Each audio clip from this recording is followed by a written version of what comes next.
আসসালামু আলাইকুম, সবাই কেমন আছেন?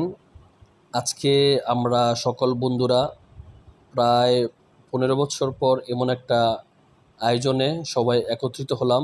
ছাত্র জমানা শেষ হওয়ার পর সবাইয়ের সাথে একসাথে এরকম দেখা হয়নি। প্রায় 15 বছর পর আমরা সবাই আজকে একসাথে হলাম। এই জায়গাটা হলো আপনার 2500 থানা কালাপাহাড়িয়ার পরে একটা মায়াদ্বীপ আছে। এই মায়াদ্বীপে আমরা আসছি ট্রলার দিয়ে। সবার সাথে দেখা হচ্ছে এবং কথা হচ্ছে এবং সবার সাথে পরিচয় হচ্ছে। এই যে প্রথমে হচ্ছে আমাদের নুরুসালাম ভাই, জহির ভাই, জাকির ভাই, সাইদ, তারপর হচ্ছে মুবিন, খুরশেদ, সাইফুল ভাই, রুহুল ভাই, মিজান কাজলা, মিজান গজারিয়া, তারপর হচ্ছে ওমর ফারুক, তারপর ইব্রাহিম ভাই, রবুল ভাই, সবার সাথে কথা হচ্ছে। আর ওই যে লাম্বাই সে দাঁড়িয়ে রয়েছে আমাদের বদরুদ্দুজা নোয়াখালী ভাই পাশে দাঁড়িয়ে আছে। আর আমরা এখন সবার সাথে একটা পরিচয় পর্ব করলাম। পরিচয় পড়ার পূর্বে আমরা এখন একটু খেলাধুলার দিকে যাব। এই যে আমরা এখানে 10-10 জন করে দুইটা টিম করছি। আমরা এখন খেলাতে নামলাম। আমি ওপেনিং ব্যাট করতেছি। মোটামুটি প্রায় অনেক দিন পরে এই খেলাটা খেলতেছি, মানে খুব ভালো হচ্ছে।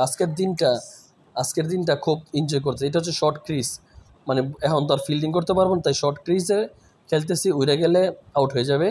তো ওই খেলাটাও খুবই উপভোগ করলাম। আপনারা পুরো খেলাটা দেখতে পারবেন এবং খুবই সুন্দর।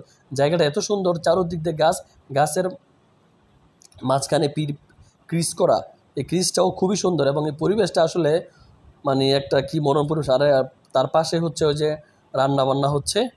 আমরা এই লোক নিয়ে আসছি, তারা রান্না বান্না এগিয়ে যাচ্ছে আর আমরা এটাও আপনাদের সাথে শেয়ার করছি।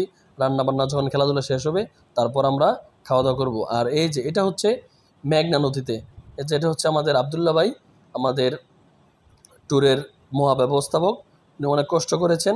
সবাই মিলে আমরা ট্যুরটা আয়োজন করেছি। এই যে ট্রলারের নিচে প্রায় 20 জন মতন বসে রয়েছে। আমরা ট্রলারটা নিয়েছি 2500 বিশনন্দী ফেরিঘাট থেকে আমরা এই নৌকা দিয়ে মেঘনা হয়ে হোমনার কাছাকাছি যে মায়াদ্বীপটা, এই মায়াদ্বীপে আমরা এখন যাচ্ছি। এটা হচ্ছে সকাল যাওয়ার সময় যখন 10টা বাজে, তখন প্রচুর রৌদ্র ছিল। রৌদ্র থাকার কারণে আমরা একটু ছাতা নিয়ে কথা বলতেছিলাম এবং হাঁটতেছিলাম। আর নদীটা পুরোপুরি আপনাদের দেখাই যে নদীটাও আজকে খুব উত্তাল ছিল এবং নদীটার পরিবেশটা আসলে এত সুন্দর লাগতেছিল যে বাতাস, হিমেল হাওয়া, আর আর পাশে বড় বড় বল গেট যাচ্ছে দেখতেছিলাম। তাই ব্লগটা সবার সাথে শেয়ার করলাম।